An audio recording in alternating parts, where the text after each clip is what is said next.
Namaste.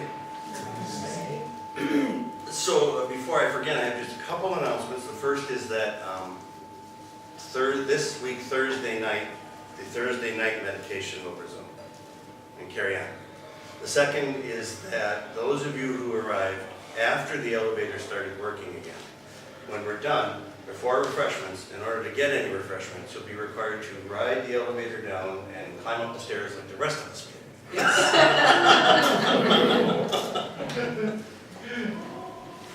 I climbed up the stairs. All right. Yeah, but that's because you always.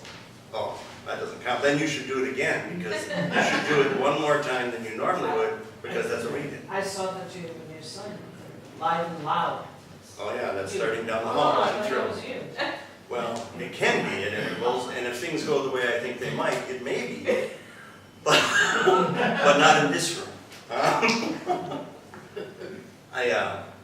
The Holy Spirit told me about the elevator.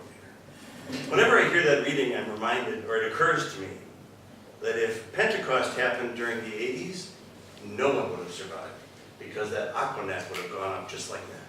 And a little flame of fire came down. All that big hair would just, woof, would have been healing a torch.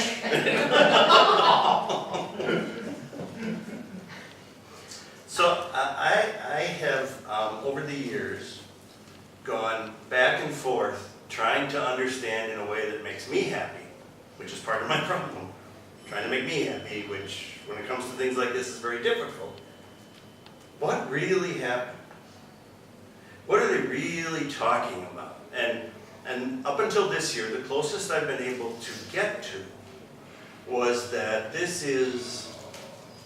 story is metaphor for understanding across barriers, preconceptions, cultural differences, even language.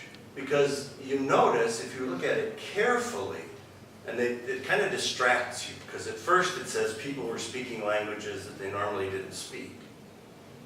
But then when it comes to the barrier crossing part, it's that somebody was talking and everybody heard it in their own language. Even the dumb people, which is why it says Cretans. I was wondering about that when you said that. Maybe that's a generational thing. When Okay, go ahead. some of you that, when I was young, we called our friends who were stupid Cretans. Thank you. Somebody's got me covered. I knew that was coming. You remember that? Yeah. You knew that was coming? Yeah. So, and every year this time I want to go home and Google and try and figure out where did that come from. How did Cretans become dumb people in common parlance? But then I forget by the time I get home, which may indicate that I'm from Crete. Well, Unless the people on mainland Greece kind of look down on the people from the Isle of Crete. That could be. it could be. And the more you forget it, the more smart you'll get. That's right, we learned that. Yeah. For those of you watching on video, the more absent-minded you are, the smarter you are. According to studies by Miriam. Studies by Miriam J. Hall. Yes. You can contact And her. Facebook, that's right. Facebook, and you can look her up on YouTube. So that was last year. That was then, this is now. I started thinking about this satori business, which isn't really unique to Zen. It's kind of it's just that Zen people call the experience satori. Other people have other names for it. We might call it a light bulb experience. Those moments when the light bulb goes off, or the aha moments, and we've all had them, even if we don't think we have. And some of this reading is a little, I understand what it's saying, but it seems to say something other than what it's trying to say. It's not that when the light bulb goes off and you have the aha experience, I have some examples of those things in a minute, but it's not that you always remember the content, it's that you remember having had the experience. And the principal ways I think that we experience that, or at least half of the room potentially experiences that, is in childbirth. That, because you don't remember, if you're the one giving birth, childbirth. If you did, nobody would have a second child. Trust me, that's what the Father is for. Remembering it all and going, holy shit. And yet, you remember having given birth. You just don't remember all the details. And it's an experience which changes your life forever. In that, you see the world in a new way. Now for me, I thought, when Tori was born, that I would, they said, oh, we can see the head. So I stuck my face down there, and something else came out. That changed my life forever, and caused a little bit of nausea, and I just pulled my head back and said, I didn't need to be seeing that. Because sometimes there is an evacuation of other substances. Be warned. Yeah. He knows. We will just say, Mr. Hanky, if you know who that is, sometimes exits prior to the child and says, howdy ho! And while that changed my life forever, it was perhaps not in the same way. But there's other experiences that we all have as well, that might be satori experiences. And for each of us, they get different. They're a little different, but it's characterized by this feeling, at least in my experience, that everything all of a sudden makes sense and falls into place. And it doesn't last forever. In fact, it may only last a couple of seconds. And it is that, aha, oh, that's the way it works. And then, not that long after that, in other words, seconds to minutes and not hours to days, generally one finds oneself going, what happened there, and how did that work, and how did all that fit together again? And so it may be the understanding, like the understanding of a new concept. It may be, if you're a math person, which I am not, finally solving that equation and just saying, oh, holy shit, that, to continue with me, that's the way that works. It may be, if you're a science person, doing an experiment and having it work out. If you're doing some kind of research, finding the answer. It may be learning on Facebook that the more forgetful you are, the brighter you are. And all of a sudden it's just, oh man, that is the way the world works. So now, see, that's what it is. This will work. I can sell this now, right? And so I think that while it's certainly true that there was this diverse group of people that had come together and they had a level of understanding across their diversity that they didn't anticipate and hadn't experienced before, I think there also may have been something to this that resembles that satori experience, which is an awakening experience, which might be even called an enlightenment experience.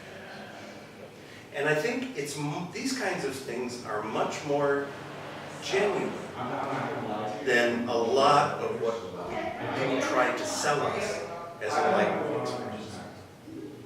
You know, as soon as it gets sunny, one Sunday I'm going to bring my sheet. And I am going to wrap myself up in the sheet and frolic on the lawn while Kimberlyn takes all the pictures. Because we often judge by external appearance. And there's a whole cultural movement that says, if you look like somebody who has had all the pieces drop into place, you must be, whether you are or not. And along these lines, I just discovered this guy who's called Sadhguru. He would be Sad Guru, except they put a little H after it. Sadhguru. And the story is that he had this enlightenment experience sitting on this rock, which I suppose if it was bungee, when he was young, and he's actually, to hear him talk, he's quite interesting, and among people who were born and raised in India, he's relatively easy to understand. But, you know, of course, when you see a bunch of these people together, they're all wearing the robe, and they've all been frolicking in the flowers, which is why I need my picture. And we make assumptions that they know what they're talking about. But I saw a clip of him, he was a guest on this panel discussion, because apparently the Indian culture was pretty upset because one of their holy men has been accused of some kind of misconduct, which they didn't go into what it was. So I have no idea what the guy was accused of. But how can this be? Are we prosecuting them enough? Are people covering up for them because they're holy men? And I thought, holy cow. No pun intended. We've been, well, not just the Duggars, but we've been dealing with that directly with clergy in the West for generations. And we've gotten maybe jaded, or maybe we've awakened to reality. And we don't think this is so unusual anymore. It's not as if we're saying, well, gee, that guy wears a white shirt, a black shirt rather, with a backwards collar. He couldn't possibly do anything wrong. We used to think that, right? And finally we figured out that maybe that wasn't a wise way to proceed. That too is a satori experience. A dropping of delusions, even if we voluntarily acquire them and put them on and say, I'm just going to believe that everybody who does this job is okay. Or, pre-Vatican I, Father said so, right? And then you did it. Why are you going to jump off the bridge, Phil? Father told me to do it, right? I mean, it was almost that bad. And it's interesting to watch in the Eastern cultures, which have been steeped in holy men. You can't swing a dead cat without hitting a guru in India, or a Baba, or a Sadhu, or any of these, one of these titles. And yet, they're just starting to try and deal with what happens when appearances don't match reality. How do we cope with that? What do we do? And it can be really earth-shattering. I mean, as when scandals have broken here with people, trust me. If you're old enough to remember Jim Jones toddling off to Africa with a little bit of Kool-Aid, that may have been the first really big, highly publicized time when somebody who had earned people's trust betrayed it that completely. And yet, it wasn't enough to shift our consciousness. It took more of those kinds of things. It took Waco. It took Jim Baker. And it took, sadly, sexual scandal in more traditional denominations. Awakening is like that. You don't have this one experience and then, well, some people do, actually. Some people have that one experience and then they go find an Eastern tradition like Buddhism and they steal all the ideas from it and they write a book called The Power of Now. Everybody thinks that they're enlightened. Or they start a magazine with Ken Wilber and they call it What is Enlightenment? And they pretend that they're enlightened. But by and large, there's a, well, not by and large, there is a difference between pretending and reality. Or pretending and reality. We will have these flashes of insight, these momentary experiences, and they will change us. And we won't forget having them, even if we can't recall their content. And we'll have several of them. And yes, we do come to understand things better and more fully. But I'm not entirely convinced many, if any of us, achieve that state permanently walking on this earth. Just not. The closest examples I can come to would be somebody like the Dalai Lama, Thomas Merton, Mother Teresa, Ram Dass, perchance. maybe Ram Dass. But the confounding thing is, if you say to these folks, here's how you know they're real. Are you awakened? They will say, every last one of them, no. Now, of course, so will people who are honest will not be awakened. But if you say to them, if you say to somebody, are you awakened? And they say, oh yeah, it happened when I was 27, sitting on a pointy rock. You know, which will wake you up, but that's different than being awakened. You know that they're probably not the most reliable witness because there's something in the nature of these experiences that above all says they can't be described. I can't really share this with the world in a way that's going to make sense and make them understand. You can watch all the childbirth videos in the world that you want to, but there's nothing like being in that room at that moment when you hear, "Hidey-ho!" or, "Wham!" right? Which is what happens if the father says something about Mr. Young. There's just some things that language can only point at. There are just some experiences that language can only point at, that we never forget, but we can't describe. And I think that's the essence. Whatever else this was on that was the essence. These people were in this room, they were surrounded by this. Others who had this experience of whatever this Christ event was to them, and they recognized that they shared that. And that's enough. We're tempted to dissect it and explain it and try and recreate it. It's not going to happen. The best we can do is get close to that experience and maybe think about times in our own lives when we've had similar kind of awakenings and say, all right, we're connected. And what it says to me is that we're connected, each of us, everybody and everything.